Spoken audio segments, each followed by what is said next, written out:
আসসালামু আলাইকুম everyone, welcome back to my channel. আজ আমি আপনাদের তৈরি করে দেখাবো মসুর ডালের তারকা।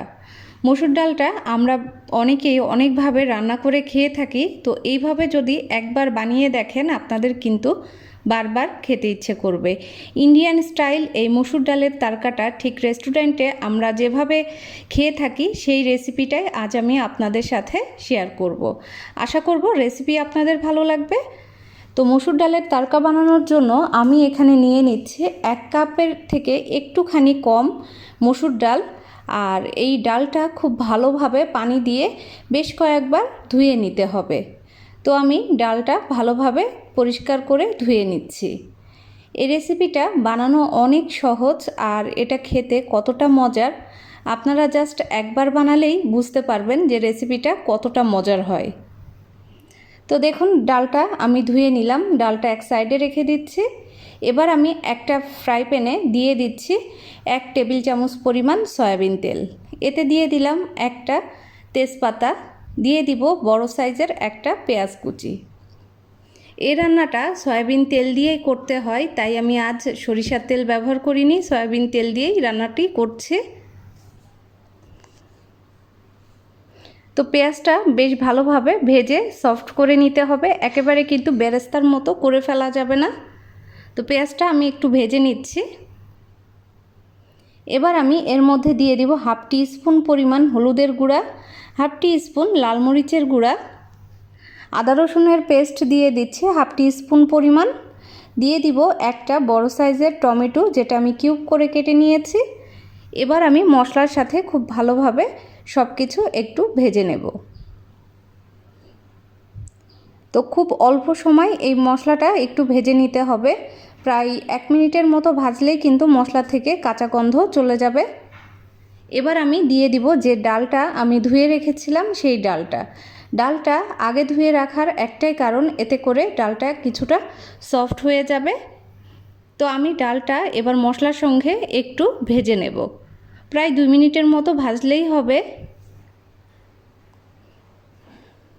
দেখুন ডালটা কিন্তু আমার ভাজা হয়ে গেছে।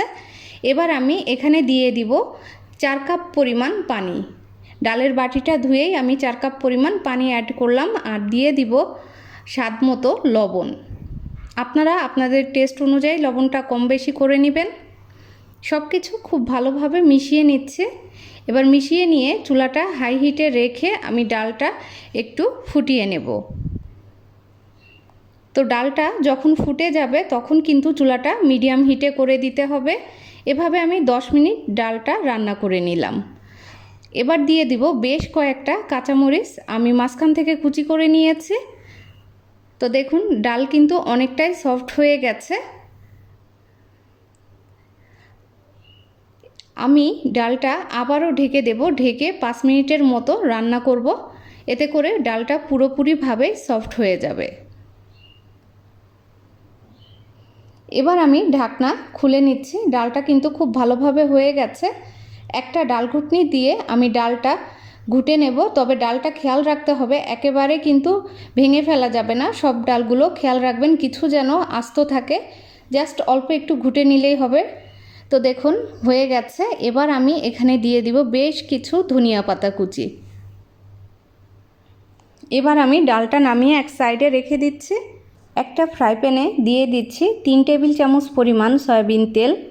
তেল গরম হয়ে আসলে দিয়ে দিব 2টি শুকনা মরিচ কুচি, আর দিয়ে দিব সামান্য একটু জিরা, অর্থাৎ 4 ভাগের 1 ভাগ 1 চা চামচের।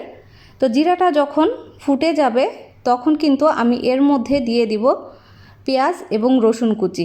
এখানে আমি 2টি পেঁয়াজ কুচি নিয়েছি আর 3টি নিয়েছি রসুন কুচি। আমি দেশি রসুন ব্যবহার করছি, আপনি চাইলে বিদেশি রসুন দিয়েও ডালটা রান্না করে নিতে পারেন। এবার আমি পেঁয়াজ এবং রসুনটা খুব ভালোভাবে ভেজে নেব। এটা গোল্ডেন কালার হয়ে আসা পর্যন্ত কিন্তু ভাজতে হবে।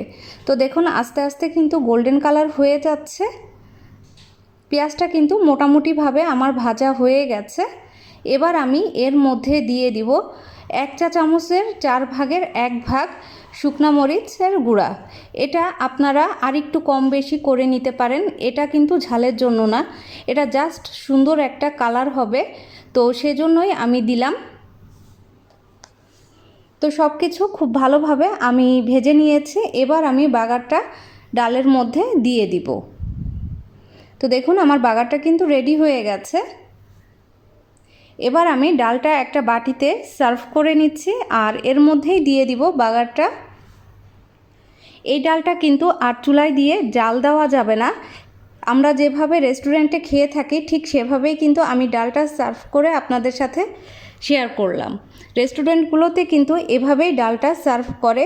এবার আমি হালকা হাতে এই বাগারটা উপরে দিয়ে দিব, ডালের সাথে মিশিয়ে দিব হালকাভাবে। তো দেখুন ডালটা কিন্তু দেখতে অনেক বেশি সুন্দর হয়েছে আর এই ডালটা খেতেও কিন্তু অনেক বেশি মজার। বাচ্চা থেকে বড় সবাই কিন্তু এই ডালটা খেতে খুবই পছন্দ করবে। একবার হলেও ট্রাই করে দেখবেন, আপনাদের কাছেও ভালো লাগবে। আশা করব আমার রেসিপি আপনাদের কাছে সহজ লেগেছে। আজকের রেসিপি এ পর্যন্তই। সবাই অনেক বেশি ভালো থাকবেন। আল্লাহ হাফেজ।